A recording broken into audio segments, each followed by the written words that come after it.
anareo enina miandry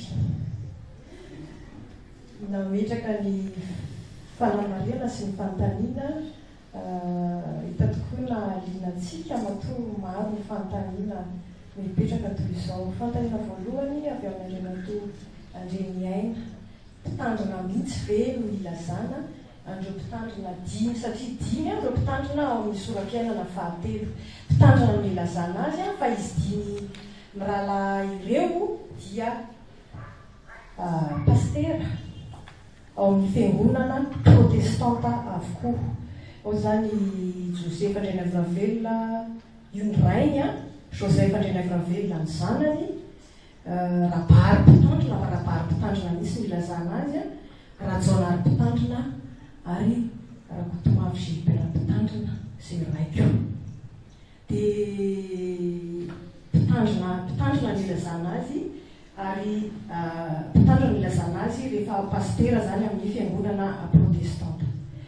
Fanontaniana manaraka hoe mety hoe fanindraindrana tantaram-piainana foana ve tantaran'ilay olona, fanindraindrana ilay olona foana ve rehefa tantaram-piainana. Izay indrindra no nahatonga ny poeta Webs nanao ny fikarohana an'ireo tantaram-piainan'ireo olona efa nodomandry.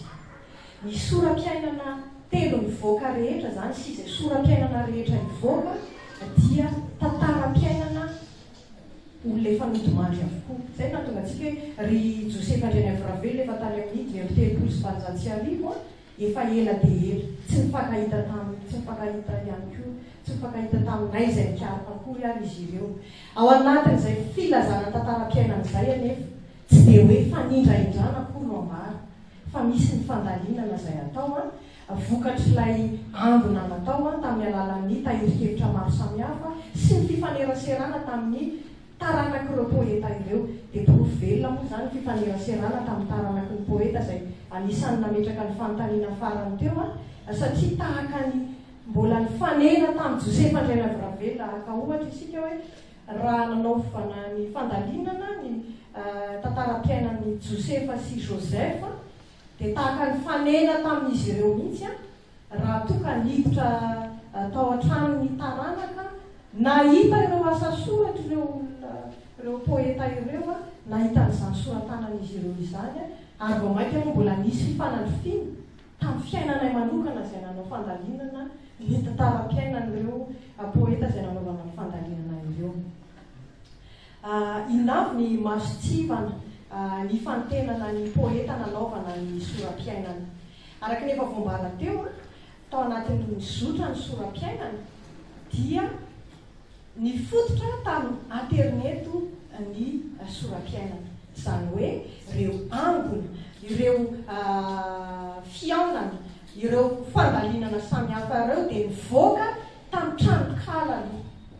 Mazava ho azy zany ireo nivoaka tamin'ny tranokala izay nivoaka tamin'ny 2012 dia nisy fanangonana poeta folo zany hita teo aloha. Dia ireo poeta folo ireo no navondrona natambatra ho amin'ny sora-piainana voalohany. Dia tahaka izay ihany koa reto sora-piainana 20 hafa ireto. Dia ny antony ny masotsivana namondronana ireto 20 hafa ireto izany dia voalaza teo hoe maty tanora ny ankabeazan'ireto amin'ny sora-piainana faharoa ireto sy toetra nitovizana izay efa voalaza tamintsika tetsy.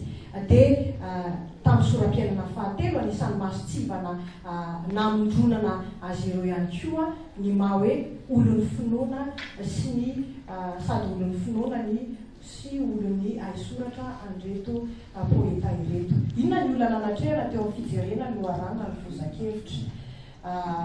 Tsy mora tokoa ny fijerena tahirikevitra fa anisany nanampy hatrany ny fifaneraserana tamin'ireo taranaky ny poeta. Izay hatrany tsy inona ny fomba fiasa rehefa misy ny tahirikevitra dia tsy mionona fotsiny amin'ny tahirikevitra fa indraindray reny taranaky ny poeta reny manitsy amin'izay tahirikevitra misy eo am-pelatanana.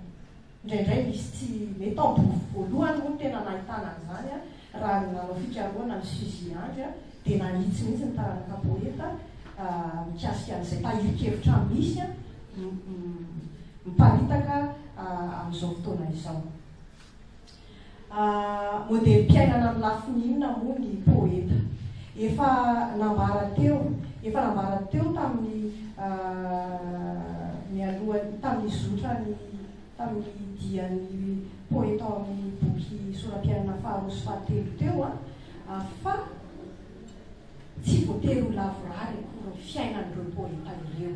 Tsy voatery ho lavorary, samy mahatsapa an'izany daholo isika na mijery ny endrik'ireo poeta tamin'ireo soram-piainana faharoa sy fahatelo ireo isika.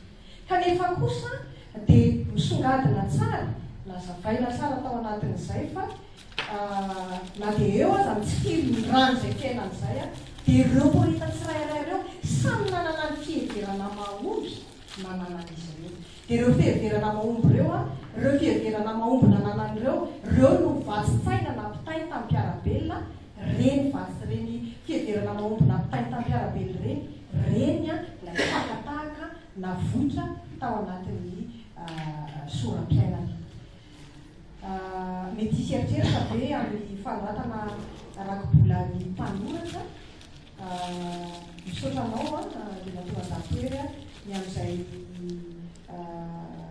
vina izay fa mbola tsy tao anatin'ny eritreritra moa ny anao an'izay rakobolana izay fa azo tanterahana tsara ny fanatotosana izany rakobolana izany. Ny tena maika zany zao araka ilay teneniko teo hoe ny fifanankalozan-kevitra siantifika mikasika ny soram-piainana satria mbola tsisy nanao fanisana mihitsy izany hoe soram-piainana izany mbola tsisy dia izay zany no anisan'ny taridalana makany amin'ny rakobolana.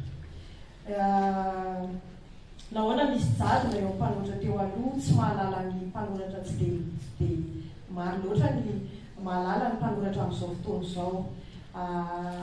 Mpandalina sy mpikaroka ny hay soratra amin'ny vanim-potoana ankehitriny ny tena angamba kosa maro ireo mpanoratra ao anatin'ny vanim-potoana ankehitriny izay efa tena fantatra.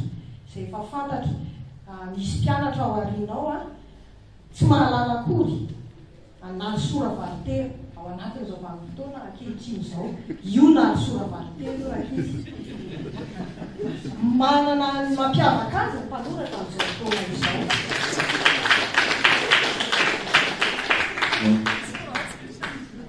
Manana ny mampiavaka azy tokaikoikoy Serge Rodin ho an'izay tsy mahafantatra. Itsy ampiditsy koa raha toerana mpanoratra daholo zany. Mpanoratra manana ny manizany ao anatin'ny vanim-potoana ankehitriny daholo. Fa ho an'ny tranokala poeta websa kosa dia mampifandray hatrany ny vanim-potoana teo aloha sy ny vanim-potoana ankehitriny izay rehetra asongadina ao anatin'ny soram-piainana. Soram-piainana mantsy no ambaratsika.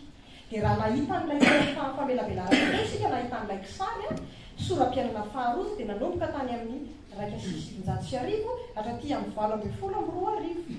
Ao amin'ny soram-piainana fahatelo tany amin'ny Josefa Andrianavravelona 1930 hatraty amin'ny 1924 izany hoe mampifandray ny vanim-potoana teo aloha sy ny vanim-potoana ankehitriny.